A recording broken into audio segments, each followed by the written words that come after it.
Hello. How is it going, people? Welcome to the stream. Welcome. Hope everyone's having a great Sunday. Everyone's ready for another busy work week. Everyone's ready for that. I don't have to. That's good for me, I guess. I have vacation from work for 2 weeks, so that will be kind of chill and relaxing for me. I'm not gonna lie. Super excited about that, must say. But today we are going all in. Because today I saw certain things on media that I didn't like, and obviously there will be some transfer talk on the course as well. We're gonna talk about Merino. Daily Merino may potentially stop very soon. Fabio Vieira, he's been in the transfer rumor mills, of course, as well. Same goes for still Ramsdale is there, some other players, links with certain players, not so much, to be honest. I think the whole focus wholeheartedly at the moment is on Merino at the moment. But one of the biggest talking points for today will be the main statement in today's stream that Mikel Arteta is not the second best manager in the Premier League. And basically this all transpired on AFTV fan cam, where Robbie interviewed Yardman, and Yardman said he's not, and everyone said that he needs to shut up and it's rubbish. And I stand with Yardman here because Mikel Arteta is not the second best manager in Premier League. We're gonna talk about that in the second part of the stream. In the first part of the stream, of course, we're gonna all talk about transfers. Mikel Merino, Jakub Kiwior, Fabio Vieira, Aaron Ramsdale, and some other links with some other potential situations, and some hopes that Arsenal still sign a striker, because yesterday as well it was quite evident that we need one. After Premier League games, we have had actually quite interesting Premier League games. Chelsea against City was very average, I'm not gonna lie. I expected more from City, but it's just early stage of the season, so you cannot expect much, let's be real. The first game as well, Brentford versus, I'm just blanking now, this Crystal Palace. That was actually quite interesting game as well. That game actually I like better than Chelsea versus Man City, which is quite interesting because many times, to be honest as well, games between big teams don't deliver. Mostly deliver the games between mid-table smaller teams. Obviously in hour and a half, Mallorca play against Real Madrid. So I'm definitely gonna be watching that game. No watch longs, no nothing. Mostly at the moment preparing for watch longs just for Arsenal. I hope they can continue. And by the way, on watch long yesterday, thank you for everyone who dropped by. Had a blast. It was quite fun, to be honest, chatting with you in the chat, watching the game, commenting on it, discussing certain situations, opinions, and positions overall about this. So watch long yesterday for the first one ever, for me, was a success. We're gonna move on with this with Arsenal next week, playing Aston Villa. Definitely gonna try and put myself in position that I don't have anything planned and I actually can do this. So we'll see how this goes to next week, but overall, yeah, we are back with streams, back with transfer talks and everything. So if you're new around here, of course, don't forget smash thumbs up, helps the algorithm quite a bit, to be honest. Subscribe if you're new around here, targeting to do different types of content. Might actually start doing also some general football talk, just talking about Premier League in general, maybe after each game week, maybe what we have seen, the results and everything, how it looks, and different type of things. So subscribe, smash thumbs up, to be honest. Get interactive in the chat or in the comments if you're watching this as a playback in a way, if you're watching it as a podcast. And yeah, I think let's dig straight into it. When I kick things off with transfer talks, we're gonna talk about Mikel Merino instantly, because daily Mikel Merino still continues, and Fabrizio Romano has spoken on Mikel Merino, and he said that we are at the final meters and final details of the Mikel Merino deal to Arsenal, with my sources indicating that it could be something like 24 to 48 hours before we can say here we go. Interestingly enough, 24 to 48 hours was reported also on Friday, so I was expecting him to be out, basically be done and dusted by Sunday. But now again, on Sunday's show, Fabrizio Romano is saying the same thing. It's 24 to 48 hours, so basically he should be done by, I would assume, late Monday or early Tuesday. So he should be done by then. There could be a here we go, and Mikel Merino could be flying to UK, to London, to do the medicals and rest of the stuff. It's really close. They're almost there, working on the final steps. This is already an agreement on the final fee. There is an agreement on the final fee, and the clubs have been working in the last 2 or 3 weeks on the payment terms, the deal structure, the add-ons, and they are now getting closer on all details of the deal. So let me get this straight. The total agreement on the final fee has been agreed upon for about 2-3 weeks now. So basically, for 2-3 weeks, they've been, by the looks of things, sending messages with a carrier pigeon or something like that and trying to discuss terms, structure, add-ons. So how do you do this? How do you talk for 2 to 3 weeks, so more than half a month, of trying just to basically get amends of payment terms, like how you pay, how many installments, if you will, the structure on how many add-ons, and maybe some extra clauses and everything. How does it take 2 to 3 weeks? I don't get it, because other teams do these things in a week. Some do this in few days even. Yet Arsenal do this for 2-3 weeks. It's legitimately like they have a dial-up internet or something and they're sending messages. It's like beep, beep, or using Morse code, or as I said, if you're using a courier pigeon or something like that, it takes generally very, very long. But it looks like there might be the light that finally at the end of the tunnel of Merino's saga, and he might become an Arsenal player in the next 24 to 48 hours, according to Fabrizio Romano. Hopefully this happens faster than expected, let's be real, because we need to get this out the way. There is still, how many? 13 days, so less than 2 weeks in the transfer market, and I would hope that Arsenal actually is gonna do something to sign at least 2 more players. I would like to see a forward come in and maybe another midfielder if Arsenal get some balls and get some money. So there is lots of stuff they still need to do, and I would assume that some outgoings also will play a big part in this instance. So maybe Nketiah might actually go to Nottingham Forest, maybe Ramsdale actually can go to Ajax, who by the way lost today. I think Ajax lost today to NAC Breda, didn't they? Big up Nick, big up Nick, big up, hello. I think Ajax lost today, didn't they? Wait, let me check this. I'm just now curious. I think Ajax lost today due to NAC Breda, didn't they? Yes, they lost 2-1 to NAC Breda. They had like 40-year-old Pasveer in goal as well, if I'm not mistaken. Let me check the lineups. Yeah, they had a 40-year-old Pasveer in goal and they lost 2-1 to just promoted Brada.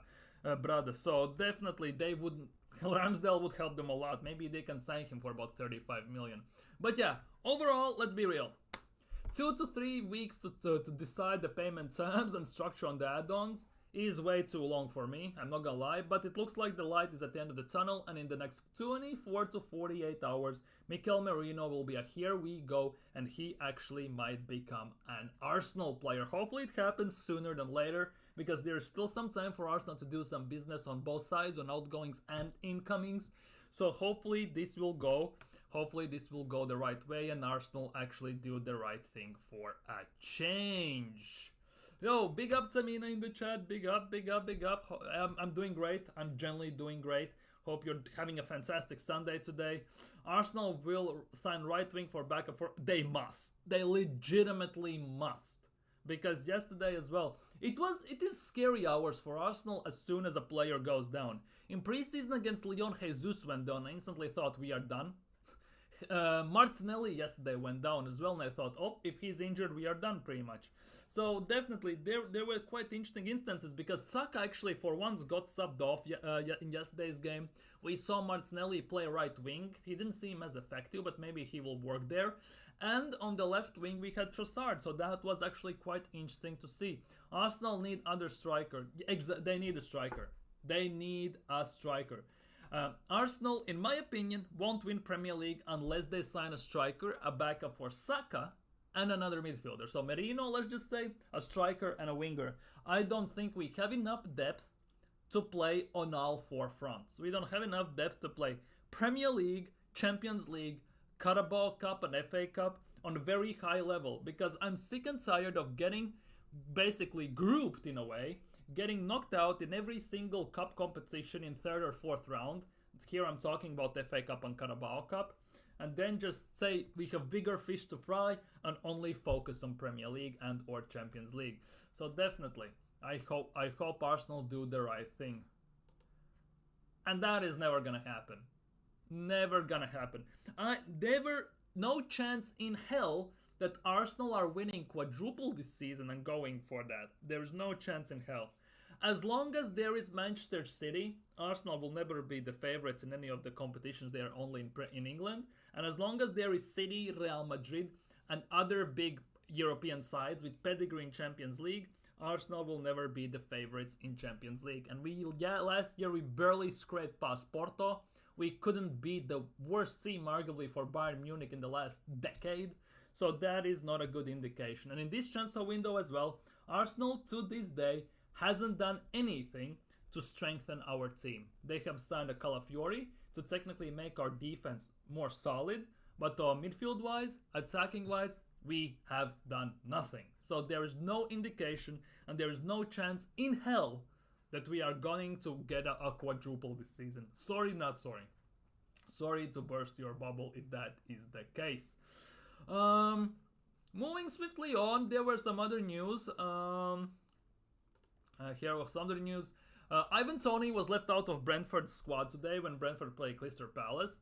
And according to Thomas Frank, there are things happening behind the curtains for Ivan Toney, so we decided not to involve him in the squad.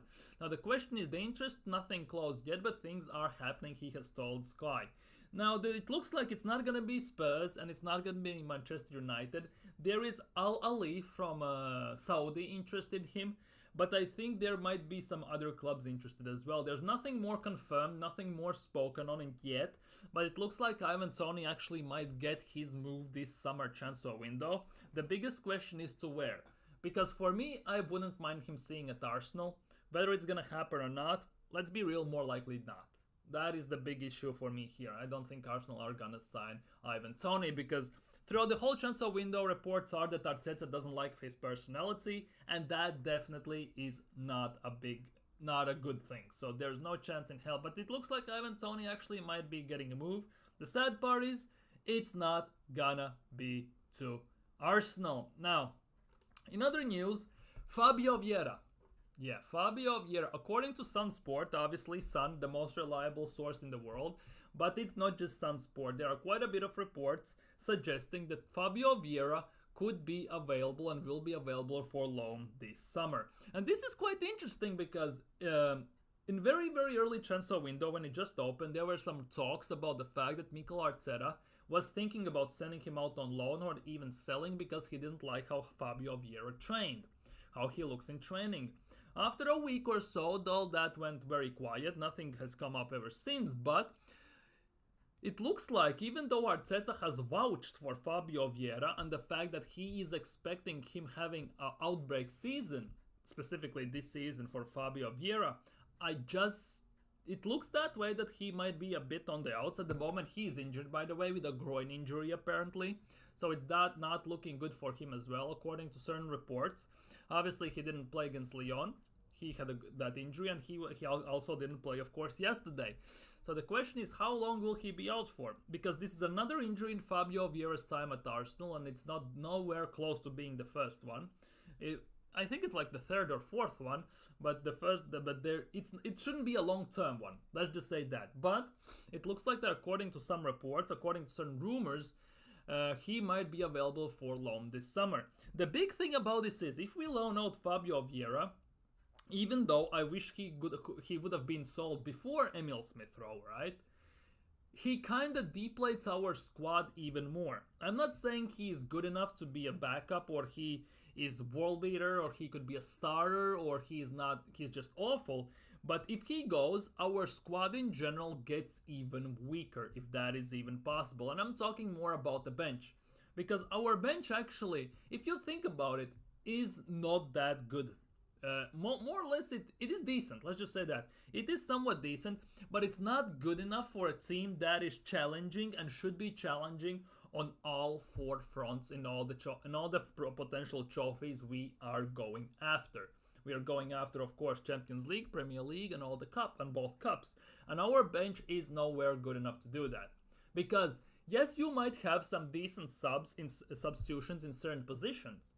But overall, it's very underwhelming when you make certain substitutions, how big of it is a drop-off when you take off some players. And obviously, the one way Arteta, at least yesterday, it looked like was trying to get around it, is, for example, he subbed off Saka, left Martinelli on, then he pushed Martinelli in Saka's position and put on Trossard on the left wing. And it didn't look great, I think definitely the fact that Martinelli had been playing the whole game already didn't look very good for him in that instance. But overall, I think Arteta, if he doesn't sign a forward, a backup for Saka, he will utilize this option quite a bit this season. For fuck's sake, I cannot even speak properly. I think he will try to put maybe Martinelli on that right wing, maybe Trossard on that right wing, and taking off Sapka, maybe even Jesus at some point he will try to put on that right wing. So it's not a great look. Hopefully though, after Merino signing, Arsenal will go back into transfer window and go and try and sign a forward. The issue with this is though, it looks like it will be very, very dependent on who we sell. And at the moment, the players we are going to sell doesn't look like it's gonna be any. Yes, there are some distant links and some interest from Nottingham Forest in Edin Nketiah. Ajax are maybe looking at the second offer for Ramsdale. Nelson has gone very dead quiet, nothing about him. Of course, Leicester just cooled their interest because the salary demands were just way too high, and Arsenal's valuation of Nelson in general was too high. So overall, unless Arsenal sell, they are not going, I don't think, for another forward or another player. And that is the big case. Even though the reports are suggesting that Arsenal, after Merino signing, is going to target one or two more players, it could be heavily reliant on outgoings. And at the moment, the outgoings, it's not a great thing for Arsenal. It's not looking good. So it could be a very hard, very rough, and very, very frustrating last 2 weeks of the transfer window. I think we will have to brace ourselves with a lot of patience and a lot of hope. Genuinely with a lot of hope. Because it is not looking too good in general. Speaking of one of Arsenal's potential targets, it is Victor Gyökeres. Obviously, we all know Arsenal there has been interest in Victor Gyökeres. Arsenal actually hasn't put in a bid or anything, but he came back from surgery. Obviously, he had in the summer. In the first friendly, he scored a hat-trick, and now the Portuguese league season has started. And in 3 games, he has 3 goals and 3 assists. So basically, he gets 2 points per game on average at the moment. He's still on fire. He has fully recovered from the injury, and he is just still on the form he was when the season ended. And that is quite phenomenal, if you ask me, to be honest. The question is, he is one of the big players on Arsenal's forward list, at least striker-wise. We talked about this, that Arsenal has 3 strikers allegedly on their forward list, which were Victor Gyökeres, Evan Ferguson from Brighton, and Santiago Jimenez from Feyenoord. Santiago Jimenez today played for Feyenoord, scored 2 goals as well. Victor Gyökeres in the first 3 games of the season has scored 3 goals and has gotten 3 assists, which is kind of mad. And of course there's Evan Ferguson.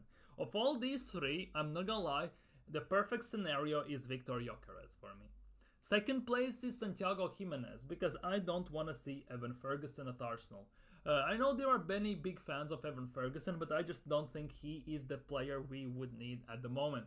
Not to mention the fact that he's very young still, and he would demand quite a bit of money, like 60 to 70 million, most likely. Which at the end of the day means that if Arsenal put about 10 million on top, just 10 million, they can easily play Gyökeres' release clauses and just get him into the team. So for me, the number 1 target, and obviously we cannot get Isak, which would be, I think, the most number 1 target for all the Arsenal fans, at this stage is Victor Gyökeres. The question is, will Arsenal actually go in for a striker after they sign Merino? Because there's a big chance that Arsenal at the end of the window, they might sign another player, but it could just be a winger. Because there have been some links still with Bakayoko from PSV, although I don't see that happening, mostly because Bakayoko himself has said that he wants to, if he moves to a bigger team or a bigger league, he wants guaranteed starter minutes. And there's no chance in hell he's playing over Bukayo Saka, obviously.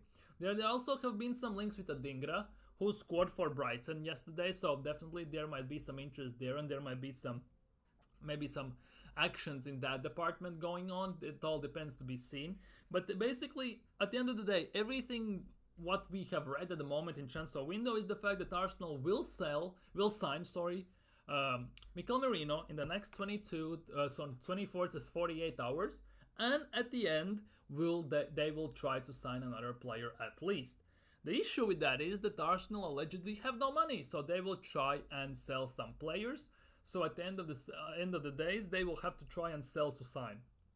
And that has never been Arsenal, which is very, very frustrating at the moment.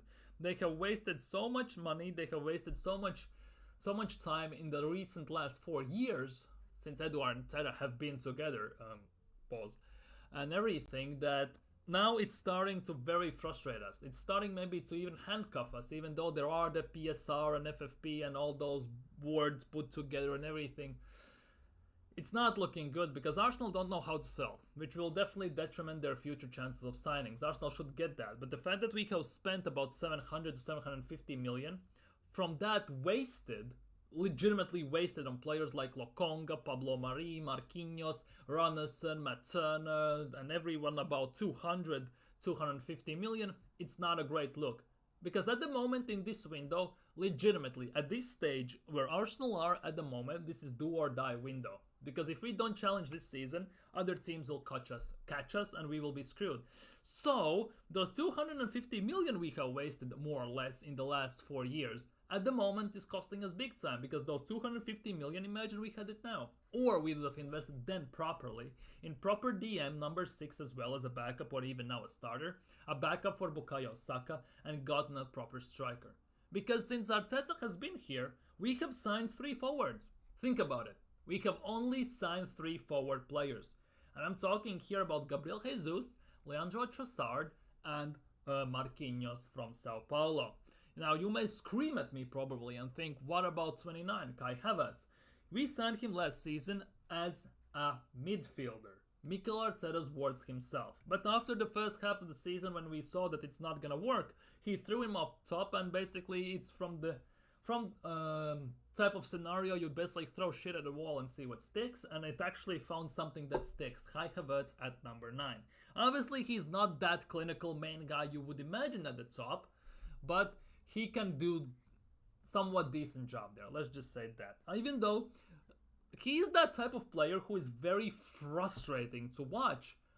I would say about 60 to 70% of the game. The rest 30% of the game he actually looked very good at. And that's pretty much every single game. In those 30% he has in the games, he looks actually very good. And he actually manages that most of the time get a goal or assist here or there. And that is the case. He's that hot and cold type of player who can go on a hot streak for about 5, 6, 7 games. And then he's gonna be on a cold streak for about 4 or 5 games. And that for me is one of the biggest frustrations. And when you are challenging for a title, you're going for the big trophies. You cannot have these players that are hot or cold on any instance. You either have them very hot or just cool down a bit, or warm in a way. Because Haaland as well, Haaland today scored as well. He already is on the score sheet for the season, and he has hit it running. And I don't think this season we will have the luxury, for example, of Kevin De Bruyne and Haaland being out for extended period of time. Because last season they were out, and we still didn't win the league. Especially with the fact that KDB was out for almost half a year, for about 4 or 5 months. Haaland was out for about 2 months almost. And Arsenal pretty much didn't get any injuries to their main 11 whatsoever. And that is a big worry. Because our main 11 should have done the job, and they didn't. And now that they have gotten their best players back, it could be very rough. By the way, Savio debuted today for Manchester City. And legitimately cooked everyone that was in front of him. Absolutely brilliant. Was watching La Liga last year, as I do every single year, and for Girona he was phenomenal, and it looks like he's gonna be phenomenal for Man City as well. So GG's for them to getting that Brazilian talent. And that just raises question, what is Edu doing? Because Savinho is Brazilian talent. So how comes Edu don't see these Brazilian talents that are going everywhere, legitimately? Okay, half of the Brazil is at Chelsea, let's just get that straight. About the rest of the players almost are in Portuguese league most of the time, and the rest of them are somewhere scattered across the Europe, so it is what it is. But how comes Edu never get these Brazilian young talents like other teams do? It's kind of very weird. It's very concerning as well. Gary O'Neill has spoken on David Raya, and this is something in a way I like to see, and I would like to see Raya actually do these things more often to make some wonderful saves and make some very key clutch saves, because this was a clutch save he made to deny Wolves tying the game before halftime. from Strand Larsen. That was a phenomenal save, really great reaction save, going the opposite side of the ball, in opposite direction, everything. That was fantastic. So Gary O'Neill, Wolves manager, said that a fantastic header. I don't know how David Raya saves that. Big goalkeepers at big sides that are chasing titles sometimes come up with magic moments that can change games, and that was a big one. And that is the case, because if you recall, Ramsdale also on occasion made those weird mad saves that you generally were just sitting there and thinking, how did he make that? How did he save that? How has this happened? And that was the case, and every team needs that type of a goalkeeper if you're going for the title. The big thing is, with David Raya, it's not about the big mad saves he makes, the magic moments. With David Raya, it's about the easy stuff. Because last year, the way we lost to Porto away, let's exclude the fact that we had impotent attack, which didn't get a shot on target, and everything, we got completely shut down by a 41-year-old Pepe. The way they scored, it was that Raya lost his position a bit, and he got caught out. That was one of those easy saves, quote unquote, he should have made, but somehow he got beaten by it. And that is the big case. It's same as with Ramsdale, to be honest. He could have made the saves for cameras, like very insane saves, but then he conceded a few goals near post, which should never happen. Then he made some mistake, and that should never happen, and stuff like that. So I think the fact is, it's actually a very big thing most of the time with many players, that they do that insane stuff easily, and when they have to do some simple stuff, they sometimes panic and just screw it up. And I think that is also for Raya. He goes in the same category, just like Ramsdale did at times. So it is what it is. But we have spoken about all the players, but I have still a few more articles I want to get through here. So we're going to talk about as well about Jakub Kiwior. Now, before we get into that, let's look at the chat. Yeah, Savio was quite dazzling against Chelsea. Yeah, he was incredible for Girona last season. Phenomenal, in my opinion. He can play both wings. He can play with both feet. He's very technical, very quick, very agile. One of the biggest things for him, I think, that could be an issue, the only thing, is that he's a bit weak. But if you think about it, there are two types of players you need in Premier League that succeed. That are strong, and they play like bulldozers, like Erling Haaland most of the time, or they're quick, small, and agile, and can do trickery, skilly ball control stuff that kind of nullifies the issues they have in, for example, in physical department, let's just say that. And that is like quite testament to Savio. If you recall, Santi Cazorla, Rosicki, David Silva, most of those players are not the strongest, but they have the technical ability to kind of compensate for the lack of that strength. And that is something that those two type of players usually succeed in Premier League, in my opinion, to a very big scale. So we'll see how that goes. But I wanted to talk about Jakub Kiwior as well today. Because Jakub Kiwior, he's not injured, and nobody has any idea what is going on. But yesterday, he wasn't also in the Arsenal's bench. He wasn't in the starting 11, obviously, and he wasn't even on the bench. Which now raises the big question, what is happening with him? What has happened, where it's gonna go, and how it's gonna go with him? Because there is still interest from Juventus, from other Serie A teams, that he actually might get a move there. Now, if a good bid comes in, and we have been told that throughout the whole transfer window, if a good bid comes in for Kiwior, he actually might get sold. And since he wasn't even on the bench yesterday with the squad, there is some rumors flying around that he actually might be out of favor at the moment, especially with Calafiori coming in. We saw yesterday that Zinchenko started, so we have already two left backs. On top of that, to be honest, we have also Tomiyasu who can play there. Timber played there yesterday as well. And let's be real, the two positions that Kiwior occupies on the pitch is left back and left center back.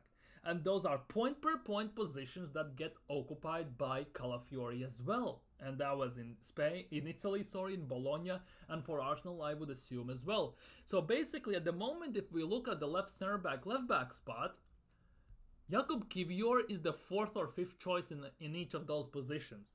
So that would stand to a reason why he wasn't on the bench, and why Arsenal actually, on the silent part, very low key, could be maybe showing him around and shopping him around to some Serie A teams. There is a possibility of that. Obviously, it's just like a theory on my end, but I think there could be something to it, because we have signed player which point per point covers both of his positions, and if you look in each of the positions he covers separately, we have 2, 3, if not 4 players that can play there and do it more or less the same level and obviously better than him. So that now raises the question, what is gonna happen with Kivior? Because we can still cash in on him. His value at the moment, according to Transfermarkt, is 30 million euros, which you may think is not a lot, but we signed him for only 20 million euros season and a half ago. The big issue is, if we can get that, to be honest, there is no issue. Let's be real, because we get return on our investment and we get our money back with some profit. The thing is, what was the point?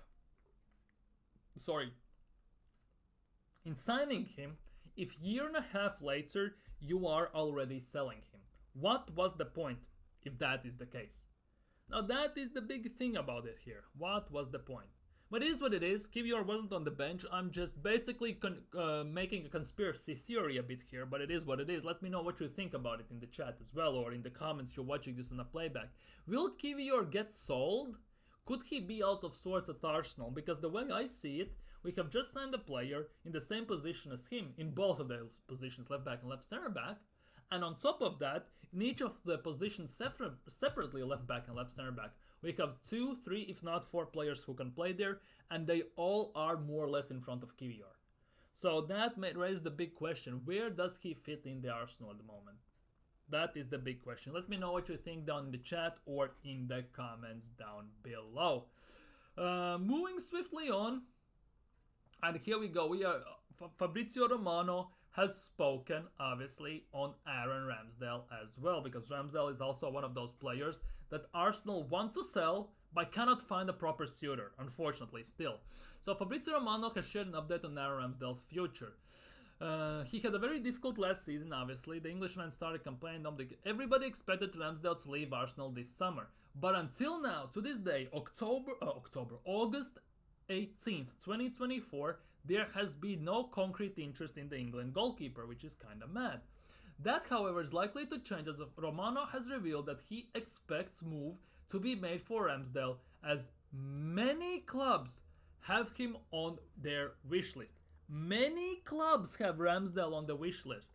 How comes we haven't heard any of those? Arguably maybe except Ajax, who has put in a bid and nothing has materialized just yet. How comes that is the only club? But if there are many clubs on their wish list, who are the clubs? I would like to know who are these clubs who have them on the wish list. That would be quite helpful, you know. Furthermore, the journalist says that Arsenal also have identified and confirmed that they're eyeing Juan Garcia as a replacement for Ramsdale, should he leave before the transfer window shuts. The question is, will he leave? Because yes, there are many clubs on the wish list that have him. Who are the clubs? Can they pay his wages? Will he get sold? Will it be a loan? There are lots of factors to take on this account, because Arsenal, obviously, as it's been reported every single day pretty much, want to sell him. No loan with obligation, no loan with option, straight up sell him. So that remains to be seen. Romano said, I expect some movement also in the next days for Aaron Ramsdale. So this week, Aaron Ramsdale is on the list for some clubs. There are some possibilities for him. Arsenal insisting on a permanent transfer. Exactly. But let's see if they find a way for this one or not. But for sure, on Ramsdale, there could be movement. So could be movement doesn't sound anymore as reassuring as they said that, however, he expects moves to be made for Ramsdale. And that doesn't sound the same way as he says could be movement. Because if he expects moves to be made, that's about 80% reassurance that he will move. But now that he says there could be movement, that might as well say, I see something there in the fog. It could be a human, but it could be a tree. It is basically so irrelevant that it doesn't matter, basically, in a way. But it is what it is. Arsenal are already preparing to have a new backup goalkeeper with Garcia, but they can side the role of the backup goalkeeper behind, obviously, David Raya. So So this is the idea for Arsenal. So it is what it is. Obviously, Arsenal wanted the big money, but hey ho, it is what it is. Mikel Arteta drops major Arsenal transfer hint amid links of the new striker. And this is a big issue for me. One of the big issues at the moment. And here we go. The issue is here. Speaking to Talksport post-match, Arteta hinted that he is willing to stick with what he's got in the final third rather than make a drastic change in the final weeks of the transfer window. I have faith in 29. I have faith in Gabriel Jesus. Freaking mosquitoes. I have faith in Trossard has played that position. So we have different qualities in there, and the best thing we can do is to trust the players, have and try improve them. They are so good and so willing, and that's what we focus on. Arsenal have been linked with various strikers, but basically what this means here, I have faith in all of these, means most likely than not, we are not signing a striker this transfer window. And that is now hella frustrating. Sorry, I had to close the window. Mosquitoes are starting to attack me. Freaking morons. But yeah, it looks like Arsenal are not signing any strikers this transfer window. They might sign a forward, but it definitely doesn't look like it's gonna be a striker. Apparently Arteta is happy with Havertz, Jesus and Trossard. Havertz he has faith in, he has faith with Gabriel Jesus, and Trossard on occasion has played there. So basically, it doesn't look like Arsenal are getting a new striker, which is hell underwhelming and hella pissing me off, because we legitimately are a striker away.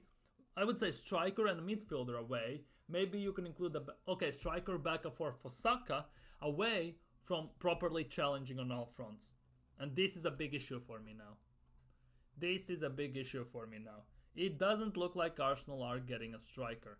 I might actually make a separate stream or video on this comment, but we will see what's going on in the future. Maybe during the week we'll see what is happening. Definitely gonna bookmark this and then we're gonna go from there. But yeah, Arsenal have been linked with various strikers, but it doesn't look like it's gonna happen. And it's hella annoying, I'm not gonna lie. But now,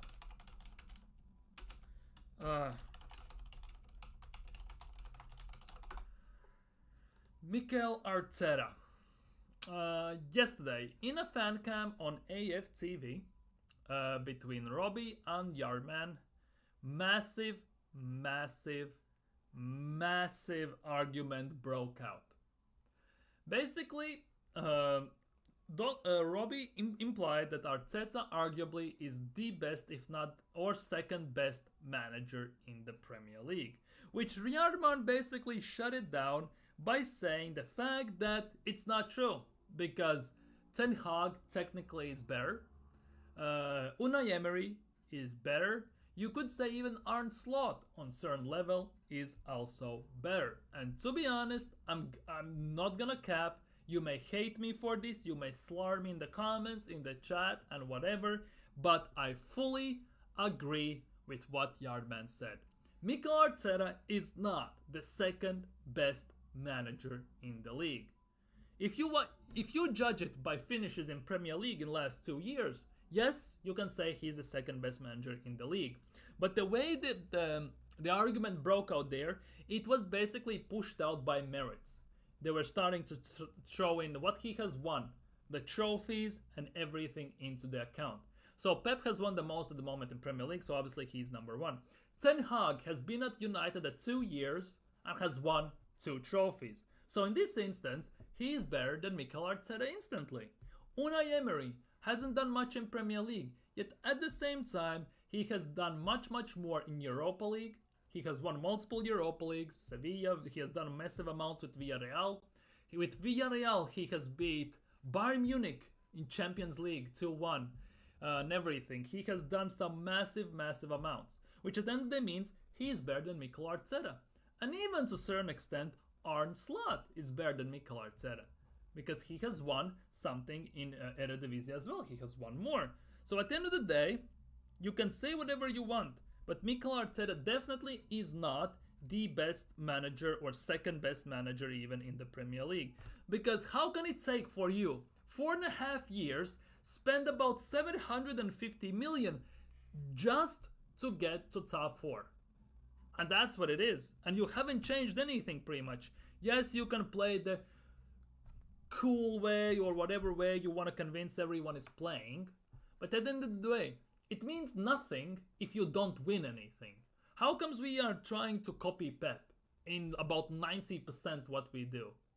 Because if you look at the proof and proof is in the pudding, basically, as they say, every single time Pep hasn't won something in the league, in the cups, everywhere, it's because he has faced a team and a manager who plays a completely different type of football than Mikel Arteta. Let's be real. He lost the league to Conte, defensive football. He lost the league to Liverpool, Jurgen Klopp. Whole gun, rock and roll, all guns blazing, high press football. He lost it to someone else. He has lost it also, obviously, to Erik ten Hag in FA Cup. You'll think Erik ten Hag plays like him. No, he doesn't. He plays also very defensive. Every single time Pep has lost, it has been to a different type of style of player. Generally different managers, different complete positions, different styles, different philosophies, and he has been done over on certain instances. Mikel Arteta is trying to be the Karate Kid when he going against Mr. Miyagi. Basically, where this is going is the fact that Pep Guardiola has taught Mikel Arteta everything Arteta knows. Yeah? But he hasn't taught Mikel Arteta everything that Pep Guardiola knows. Because Pep knows how to manage the team. Pep isn't just a good coach, he's also a good manager. Mikel Arteta is just a good coach, he's not a great manager, let's be real. He cannot manage players properly. He cannot manage the team during games properly. He's a micromanager and everything. And it is what it is. He cannot manage. He should be working. He's a great manager and working with players. He's a great coach. The people said that when he did it with Sane. How comes he's not doing that at the moment with our players, for example? Yes, I agree. I totally agree. Arsenal need to buy Gyökeres. But based on the interview that Mikel Arteta just gave, where is it? I'm gonna pull it up very quickly. Mikel Arteta has faith with Havertz, he has faith with Gabriel Jesus, and and Trossard has played in that position, which pretty much means that most likely we are not signing. We have qualities in there, and the best thing we can do is to trust the players that we have to try improve them. They are so good and so willing, and that's what we focus on. So basically, what this means.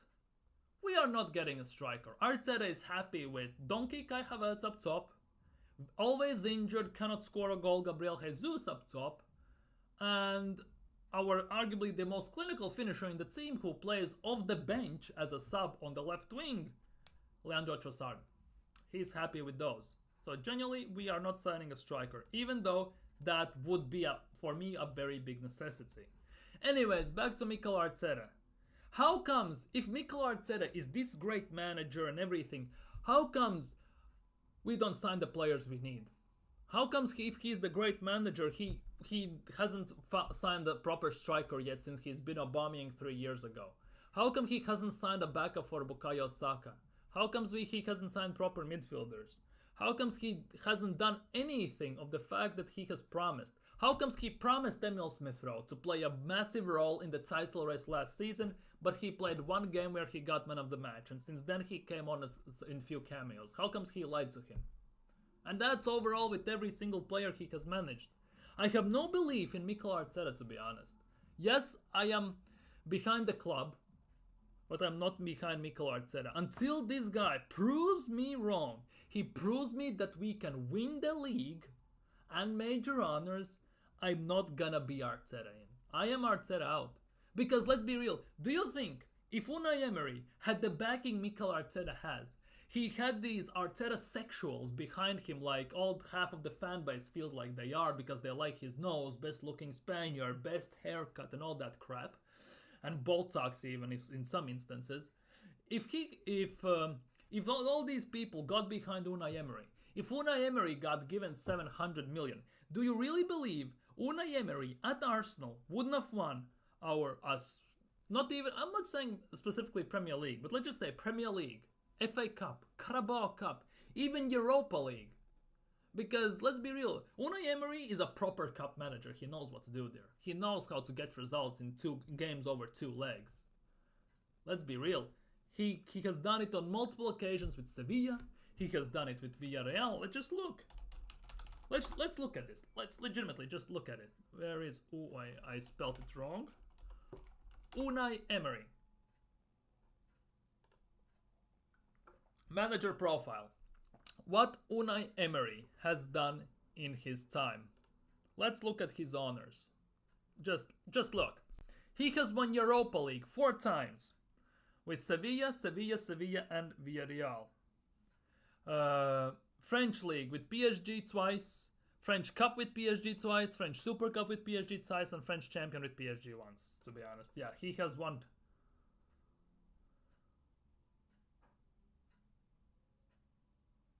So what's the excuse? Because when he got signed, Mikel Arteta, he said, oh, give him time.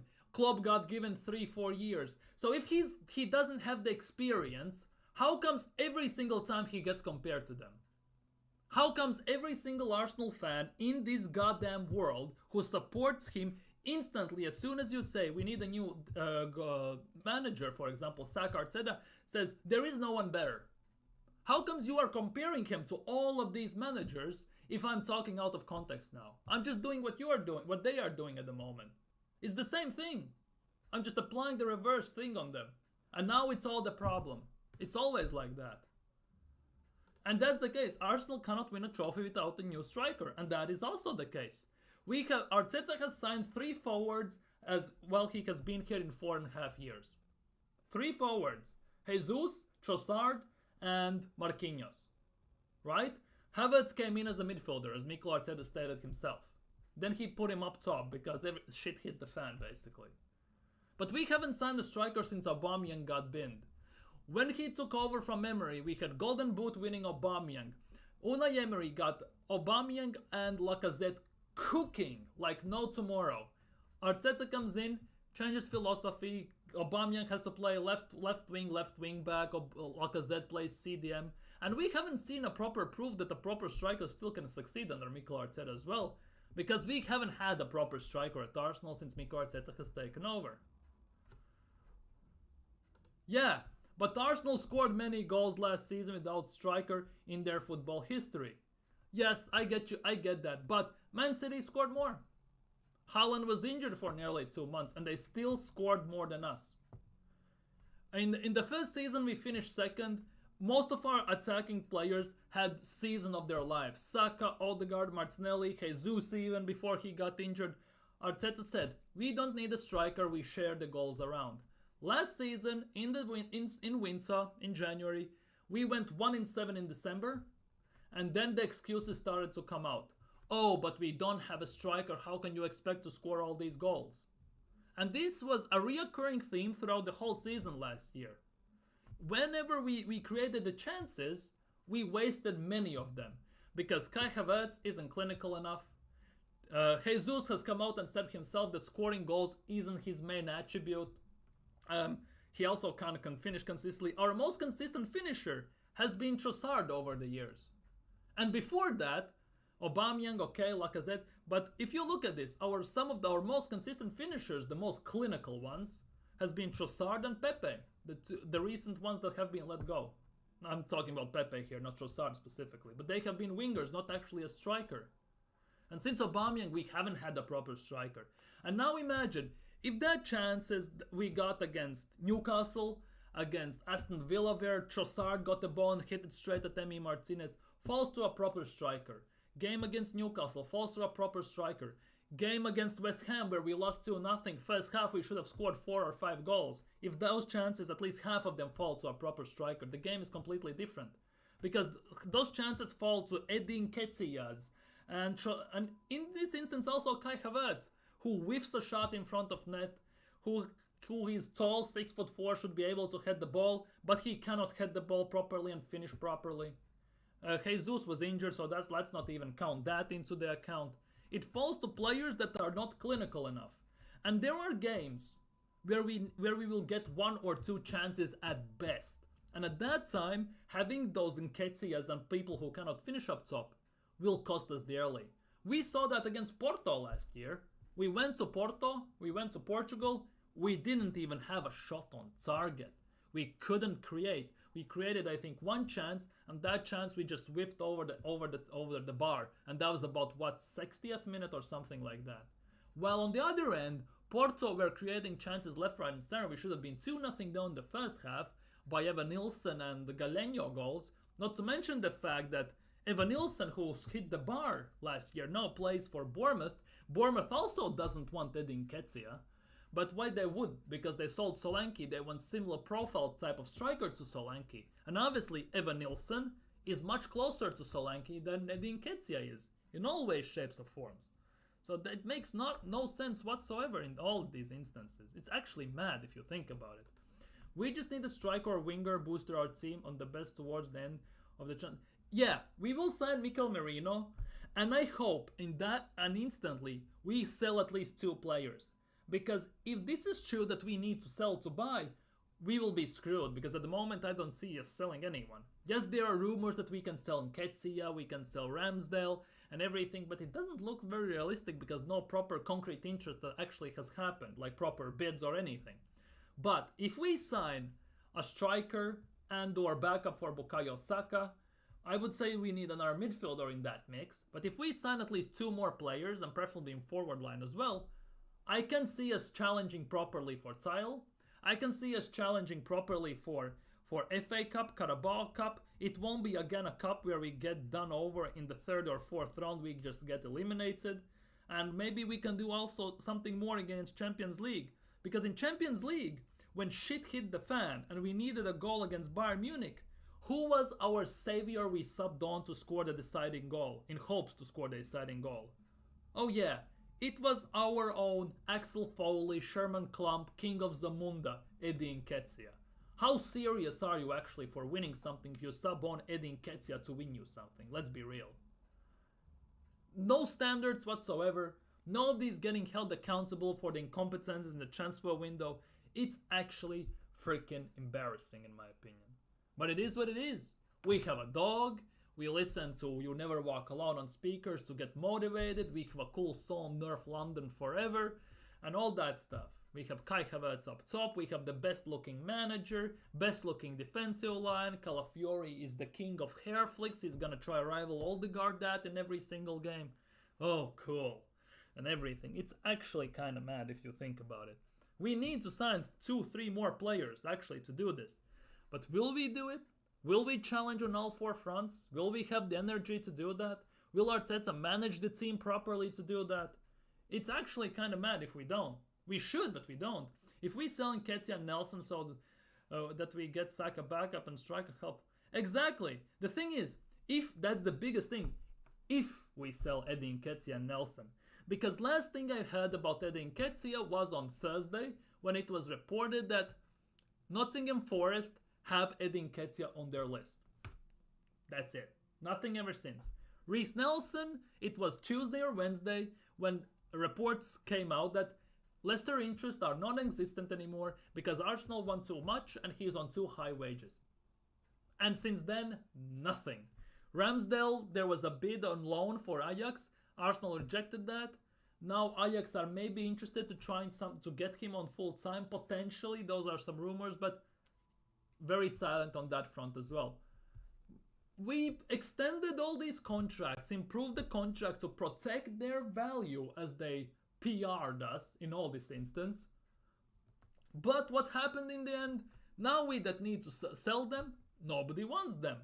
Freaking we put Eddie Nketiah on 100 grand a week. Solanke was on 65 grand a week at Bournemouth. 65 and he was doing that. Some of these players don't even get that. If he let's just say Nketiah went to Bournemouth, for example, right? He would be the best played player there on 100 grand because their best player is Kluivert, 85 grand. Eddie Nketiah would get more than that. It's embarrassing. Tony at Brentford is on 35,000 grand a week. 35 grand a week, that's it. Eddie Nketiah gets 2.5 times more than that. Like it's insane. And then Arsenal try and sell them and nobody wants them. And then shock, Arsenal try to ask for more money for the player to try and compensate the wages. It's actually kind of nuts. We got a chance to sell the Nketiah for 27 million euros last week to Olympique Marseille, but sadly offer turned down. Now we can't get any of... Exactly, that is the big case. We could have gotten 27 million euros for Edu Arteta last week from Marseille, right? 27 million euros, that's about 23.5 million pounds, which is actually a pretty decent offer for Edu Arteta, given that last goal he scored was last year in October, and the last away goal he scored was in 2 years ago. So that actually is pretty decent offer. But now, the biggest thing we can hope is that we sell to Premier League, and in this instance, Premier League tax applies, English tax applies, and homegrown tax applies, and we sell him for about 25 million to some Prem team. That is the only hope. Because I'm not sure who's gonna pay 30 to 35 million that Arsenal actually want for him. I don't know who is gonna pay that. Exactly. If Kai Havertz gets injured and Jesus get injured, who is gonna replace them? Like realistically, who is gonna replace them if they get injured? Let's be real. And that is a valid question. Because last season, we went through the whole season without injuries. Yeah, Jesus got injured, but he had it before. Partey got injured, but he's injured every time. Besides that, every single player in our team more or less wasn't injured. Yes, Tomiyasu got injured for a bit, but he always gets injured. Martinelli had a few knocks here or there, but he gets that time to time. Zinchenko got injured, but he's injury prone and he gets that time to time. He's actually more injury prone than Tierney and Tomiyasu, to be honest. But we are not gonna talk about that because top Gunners cannot handle that talk. Yeah, but overall, our main guys didn't get injured. Saka, Odegaard, Rice, all Saliba, Gabriel, White, Raya, none of them got injured. Our whole 11 pretty much stayed the same throughout the whole season. Only thing we changed was the left back spot. Havertz started on the left at number 8 and Jesus at 9, and sometimes it got changed and everything, but overall, starting 11 was the same, besides the left back position which got changed the most last year. Right? If you look at Man City, De Bruyne was out for 5-6 months, Haaland was out for 2 months.